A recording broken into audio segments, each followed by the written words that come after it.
विद्यार्थी मित्रों, करीम सर इस यूट्यूब चैनल पे आप सभी का फिर से स्वागत है। आज हम लोग इस वीडियो में 7th लेसन पढ़ने वाले हैं, जिसका नाम है आजारी पढ़ण्याचा प्रयोग, जिसके राइटर हैं द मा मिरासदार। तो चलो पढ़ते हैं हम लोग आजारी पढ़ण्याचा प्रयोग। इससे टाइटल में 3 वर्ड हैं, आजारी पढ़ण्याचा प्रयोग। आजारी का मतलब होता है बीमार, और पढ़ण्याचा प्रयोग, प्रयोग का मतलब होता है प्रयोग, प्रयोग यानी प्रैक्टिकल। देखो यहाँ पे बीमार होने का एक प्रैक्टिकल, बीमार होने का प्रैक्टिकल, ऐसा कुछ उसका मीनिंग हो जाता है, द प्रैक्टिकल ऑफ इलनेस। जिसके राइटर हैं द मा मिरासदार। इनका जन्म होता है 1927।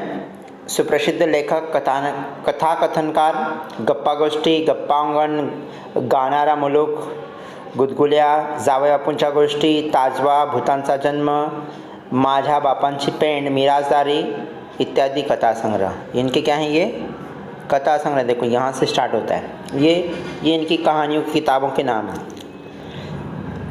नावेतील 3 प्रवासी हा अनुवाद, तसेच अंगत पंगत बेंडबाजा हे विनोदी निबंध। ने और भी कुछ फ़नी किताबें लिखी हैं, जैसे अंगत पंगत है, बेंडबाजा है, और एक अनुवाद एक ट्रांसलेशन है, नावेतील 3 प्रवासी। ये ट्रांसलेशन पे क्या किया उन्होंने, एक किताब लिखी है। कौन? द मा मिरासदार। अब इस लेसन के बारे में अगर हम लोग बात करेंगे, इस लेसन में क्या हम लोगों को पढ़ना है और क्या चीज़ों को हम लोगों को इसमें ध्यान देना है। तो पहले देखो, मुलाचे आजारपणा बाबतीचे विचार व त्याचे दवाखान्यातील वागणे मतलब उसका बिहेवियर याचे मार्मिक व विनोदी वर्णन लेखकाने प्रस्तुत पाठात केले आहे। देखो राइटर क्या कहते हैं, मुलाचे यानी बॉय का, बच्चे का, चाइल्ड का आजारपना बाबत विचार, यानी जो बीमारी है उस बीमारी को लेकर के उसके मन में क्या ख्याल आते बच्चे के, और जो हॉस्पिटल दवाखाना है वो दवाखाने में जाके कैसे बिहेव करता है, इसका बहुत ही मार्मिक मतलब इफ़ेक्टिव और फनी क्या किया है, एक्सप्लेनेशन राइटर ने इस लेसन में किया है कि बच्चा बीमारी के बारे में क्या सोचता है, और दूसरा दवाखाने में जाके कैसे बिहेव करते हैं बच्चे। तो ये दोनों चीज़ों को राइटर ने हम लोग को बताया है। चलो हम लोग देखते हैं कैसे बताया। आपण देखो फर्स्ट पैराग्राफ है, ध्यान दो। आपण एकदाही कधी दुखणे करी नव्हतो, ही गोष्ट ध्यानात आल्यावर मोठी लाज वाटली। बच्चा सोच रहा है कि अपन एक बार भी दुखने करी नहीं है। दुखने करी मतलब क्या, बीमार नहीं है, कि मैं एक बार भी अब तक बीमार नहीं हुआ। ये बात जब मेरे ध्यान में आ गई, जब मुझे ये बात समझ में आ गई, तो मुझे बहुत लाज वाटली मतलब शेम फील होने लगा, मुझे शर्म आने लगी कि मैं अभी तक एक बार भी क्या नहीं हूँ, बीमार नहीं हूँ। ठीक है, छे निदान एकाद दुसऱ्या वेळी तरी आपण आजारी पडायचे होते। सोचने लगा बच्चा कि अरे निदान इवन वन टाइम, कम से कम अभी तक एक वक्त या एक से ज़्यादा वक्त तो क्या होना चाहिए, एक आध दूसरी बार तो क्या होना चाहिए था, बीमार होना चाहिए था। टाइफाइड, क्षय, निमोनिया असली मोठमोठी गोड दुखणी राहू द्या बाजूला, पण थंडी ताप, खोकला, पडसे यापैकी काहीतरी माझ्या वाटणीला यायला हवे। बच्चा सोच रहा है टाइफाइड जैसा, क्षय और निमोनिया जैसा, मलेरिया हो, टाइफाइड हो, निमोनिया हो, ऐसी मोटी मतलब बहुत बड़ी बीमारियां, जो बहुत मीठी बीमारियां, गोड़ दुखनी, बच्चा सोचा कि बहुत ही मीठी बीमारियां हैं, ये साइड में रहने दो, लेकिन कम से कम छोटी तो होती मुझे। जैसे ठंडी ताप है, ठंडी ताप जो कोल्ड होता है, या फिर जिसको फीवर कहेंगे हम लोग, फीवर है, खोखला यानी खांसी है, और उसके अलावा पड़से यानी कोल्ड है, ठंडी है, जिसको ज़ुकाम कहते हैं। ये तो मेरे हिस्से आना चाहिए था, बड़े बड़े ना सही तो छोटे छोटे तो सही, जैसे ठंडी ताप है, कोकला है, फड़से है, ये भी बीमारी मेरे हिस्से को नहीं आने। अब ये तो रहने दो, चलो ठीक है। निदान पोट दुखी डोके दुखी आते तरीका ही कि निदान इवन मुझसे पोट दुखी है, पेट में दर्द है, सर में दर्द है, हेडेक जिसको बोलते हैं आप, स्टमक पेन है, ये दोनों भी नहीं मुझे। अरे अरे बहुत बुरा हुआ मेरे साथ में। बच्चा सोच रहा है कि जो टाइफाइड, क्षय, निमोनिया, ये बड़ी बड़ी बीमारियां मेरे हिस्से नहीं आई तो खैर छोटी आती, जैसे ठंडी ताप, खोखला, पड़से, ये भी मेरे हिस्से नहीं। अब इससे छोटी जैसे हेडेक है, स्टमक पेन है, ये भी मुझे नहीं। आपल्या स्वतःच्या मालकीची एकही औषधाची बाटली अजून असू नये, अपने स्वतःच्या मालकीची मतलब अपने खुद के किसकी मिल्कियत की, प्रॉपर्टी की एक बॉटल भी दवा की अभी तक नहीं हो मेरी, ये अभी तक मेरी एक भी बॉटल नहीं है दवा की। एखादे साधे इंजेक्शन ही माझ्या वाटणीला येऊ नये काय। बच्चा सोच रहा है कि एक सादा इंजेक्शन भी मेरे हिस्से को नहीं आया अभी तक। अरे अरे अरे, ये तो बहुत नाइंसाफ़ी है ना। बच्चे की सोच देखिए आप कि बच्चा कैसे सोच रहा है कि शुरुआत यहाँ से हो रही है कि मैं एक बार भी बीमार नहीं हुआ। ये बात जब मुझे समझ में आई तो मुझे बहुत शर्म आने लगी अपने आप पे। कम से कम एक दो बार तो मैं बीमार होता। बड़ी बड़ी बीमारियाँ जो टाइफाइड है, क्षय है, निमोनिया है, ये नहीं तो छोटी बीमारियाँ जो ठंडी ताप, खोखला, पड़से, अब ये भी नहीं। इससे भी चिल्लर बीमारी होती मुझे, कम से कम पोट दुखी और डोके दुखी ये तो होती, लेकिन ये भी नहीं। और अब तक मेरी खुद की एक भी घर में दवा की बोतल नहीं, और अभी तक मेरे ज़िंदगी में डॉक्टर ने मुझे एक बार भी एक इंजेक्शन भी सादा नहीं लगाया है। तो ये बच्चा क्या कर रहा है, सोच रहा है। ठीक है, तो अब इस पे क्वेश्चन पूछा जाएगा।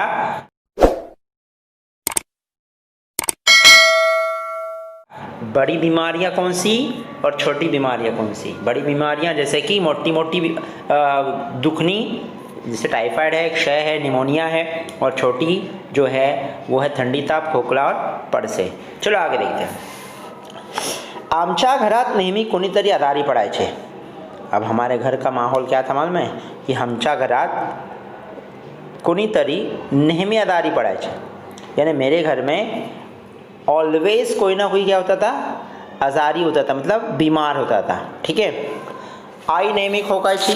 अब किसको क्या बीमारी थी देखो, ये भी पूछा जाता है क्वेश्चन। आई मतलब मेरी जो माँ थी वो हमेशा क्या करती थी, खांसती थी। बाबांना दर 8 दिवसांनी पड़से यायचे। मेरे जो बाबा थे मतलब मेरे डैडी थे, उनको हर 8 दिन में, हर हफ्ते में क्या होता था, पड़से मतलब सर्दी होती थी। दादा कॉलेजात जात असला तरी त्यांचे अंग नेहमी दुखायचे। मेरा जो दादा था मतलब मेरा ब्रदर, वो कॉलेज में जाता था, लेकिन फिर भी उसका अंग जो है ना, बॉडी जो है, हमेशा क्या होता था, पेन हुआ करता था। कधी कधी ताईचे हात पाय दुखायचे, कधी कधी ताईचे हात दुखायचे, पाय दुखायचे, तीही गादी टाकून झोपायची। कभी कभी मेरी ताई थी मतलब मेरी बहन, उसके हाथ दुखते थे, पैर दुखते थे, और वो भी मस्त क्या करती थी, गादी डालती थी और गादी डाल के सो जाती थी। मतलब मेरे घर में हमेशा कोई ना कोई बीमार रहता था। जैसे कि माँ को खांसी होती थी, बाबा को ज़ुकाम होता था, मेरा दादा जिसके बॉडी पेन होती थी, और मेरी ताई जो थी, सिस्टर जो थी, उसके भी कभी कभी हाथ और पैर क्या करते थे, दुखा करते थे। सगळ्यांची औषधे मोठी छान असायची, और जो सब लोग जो है ना, इनकी दवाइयाँ बहुत ही बेहतरीन हुआ करती थी। बहुत अच्छे औषध, बहुत अच्छी दवाइयाँ ये लोग खाते थे। जैसे कि देखो कौन कौन सी औषध खाते थे वो लोग, जैसे कि संतरी, मौसम्बी, सफरचंद, उनकी दवाइयाँ क्या थी, संतरी, मौसम्बी, सफरचंद, खड़ी साखर, बेदाना, पेढे, गोड औषध याचा मारा सारखा चाललेला असायचा।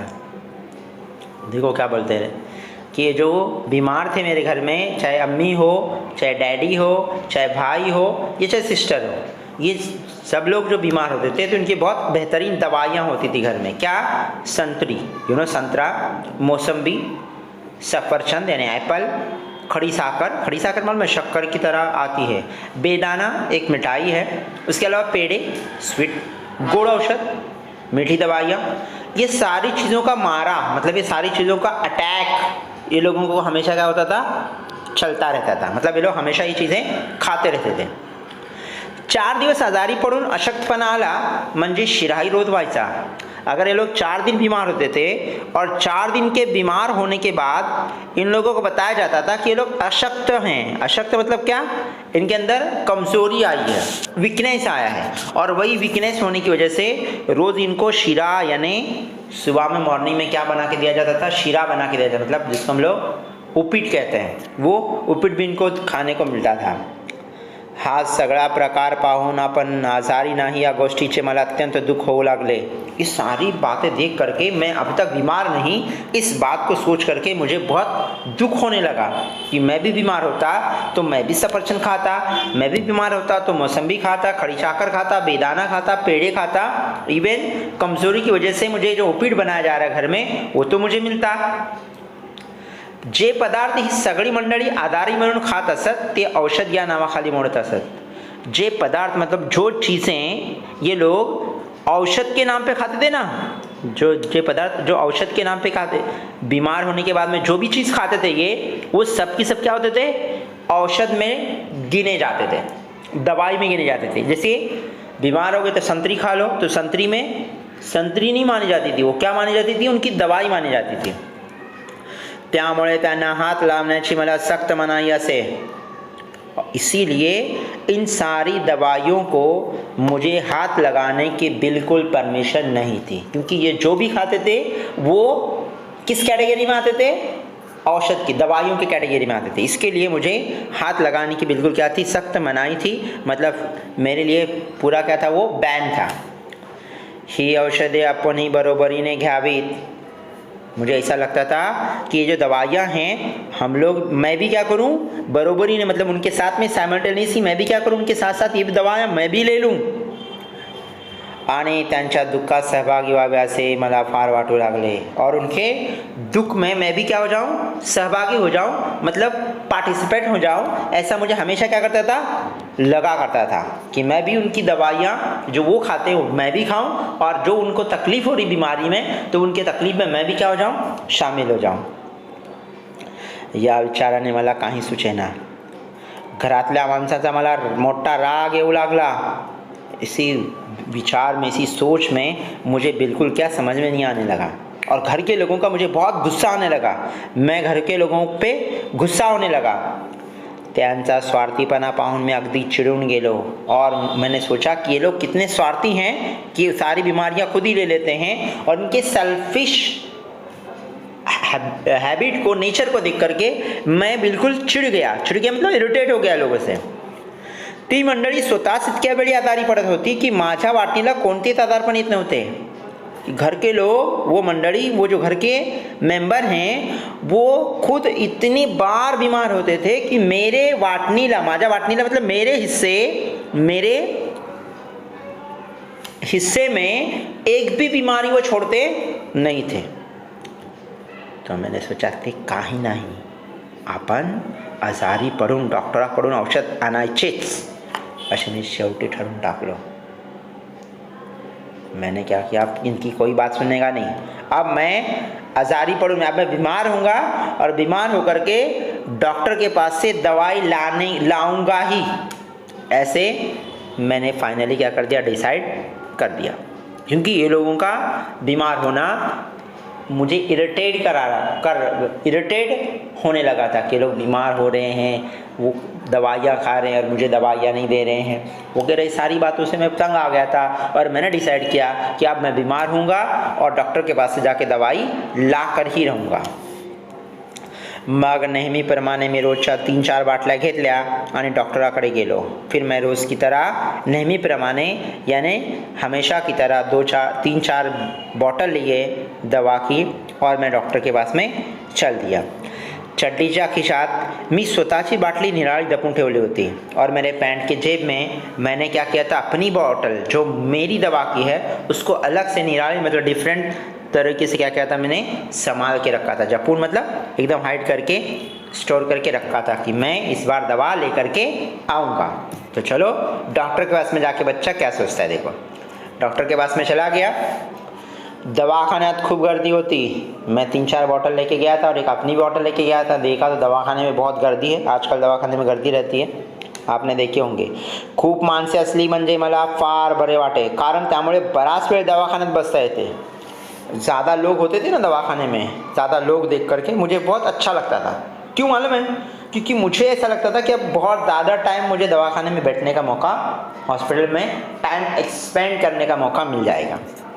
शिवाय बसलेल्या माणसाच्या चेहऱ्याकडे बघता येते, काय छान दिसतात एक लोग। और दूसरा फ़ायदा ये था, ज़्यादा गर्दी अगर दवाखाने में है तो ज़्यादा गर्दी का दूसरा फ़ायदा क्या था कि बैठे हुए लोग हैं ना, उनके चेहरों को ताकने की क्या मिलती, ताकने का एक मौका मिलता कि उनके चेहरे को देखने का, क्योंकि कुछ कुछ लोग बहुत खूबसूरत दिखाई देते थे दवाखाने में। ऐसा बच्चा सोच रहा है। चलो फिर आगे देखेंगे। हळूच मी खुर्चीवर बसलो आणि लोकांकडे टकामका बघू लागलो। मैंने जाके देखा गर्दी तो बहुत है, मैं कुर्सी पे जाके बैठ गया और लोगों को तरफ मैं टकामका मतलब लोगों को मैं देखने लगा, टुकुर टुकुर देखने लगा लोगों की तरफ। कहीं लोग कणत होते, कुछ लोग क्या कर रहे थे, कणत रहे थे। कणना मतलब क्या करना, दर्द के मारे जो आवाज़ निकलती है ना, कोई मरीज़ दर्द हो रहा है, मरीज़ को तकलीफ़ हो रही है तो वो क्या करता है, आवाज़ निकलता है, उसको बोलते हैं कणना। ठीक है, मराठी में कणना बोलते हैं उसको। कणना को वो कणत हो गया यहाँ पे। कोणी इंजेक्शन घेऊन बसले होते, कुछ लोग करा रहे थे मतलब तकलीफ से, और कुछ लोग इंजेक्शन लेके बैठे थे। आपल्या दंडावरल्या पिवळ्या दागाकडे मोठ्या फुशारकीने बघत पाहत होते कि जो इंजेक्शन लेके बैठे थे ना अपने दंड पे, दंड मतलब क्या, अपने आर्म से, हाथ में इंजेक्शन जहाँ लेते हैं ना, देखो उस आर्म में क्या लिए थे उन्होंने, इंजेक्शन लिए थे। और इंजेक्शन लेने के बाद में उसका दाग जो आता है ना, जहाँ पे निशान आता है, वो निशान की तरफ वो बहुत ही फुशारकी के साथ में, मतलब बहुत ज़्यादा पटेली के साथ में क्या कर रहे थे, देख रहे थे कि वाह मैंने तो इंजेक्शन ले लिया। इस तरह से ऐसे अंदाज में, एटीट्यूड में क्या कर रहे थे, वो देख रहे थे। त्यांच्याकडे पाहून मला त्यांचा फार हेवा वाटू लगला। उनकी तरफ देख करके मुझे क्या लगा, उनका बहुत हेवा लगने लगा, मतलब बहुत ज़्यादा मुझे हेवा मतलब जलसी फील होने लगा कि अरे ये तो क्या इंजेक्शन लेके बैठे हैं और मैं तो अभी तक इंजेक्शन नहीं लिया। ठीक है, हळूहळू पुष्कळ लोक निघून गेले। मग मी हळूच माझी छोटी बाटली डॉक्टरांच्या टेबलावर सरकवली। मैंने क्या किया, धीरे धीरे करके सारे लोग क्या हो गए, निकल करके चले गए, हॉस्पिटल खाली हो गया। मैं डॉक्टर के पास में चला गया और डॉक्टर के पास में जा करके मैंने अपनी बॉटल क्या करी, टेबल पे डॉक्टर के रख दी। ठीक है, तो जो इसके आगे का पार्ट है वो हम लोग क्या करेंगे, नेक्स्ट वीडियो में बनाएंगे। आपको वीडियो कैसा लगा कमेंट करके ज़रूर बताएं और हमारे चैनल को सब्सक्राइब ज़रूर करें, क्योंकि इस तरह से एजुकेशनल वीडियो हम लोग बनाएंगे तो सबसे पहले आपको इसका नोटिफिकेशन मिलता रहेगा।